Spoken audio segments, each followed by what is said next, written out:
سيارة للجيش. لا مو هاي شغلة، على مود أرواح العالم.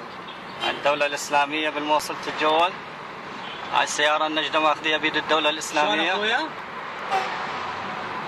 هاي السيارة الله يجزاك خير. اي والله الدولة الإسلامية ايوه تتجول. نحن حاليا في سوق الليبي. اي والله وهذا خابر على مركز شرطة الهندسة. الأحداث. خابر على الهندسة. الله يجزاك خير. دعك تدري وين؟ براس الرابع من جهة الدواسة.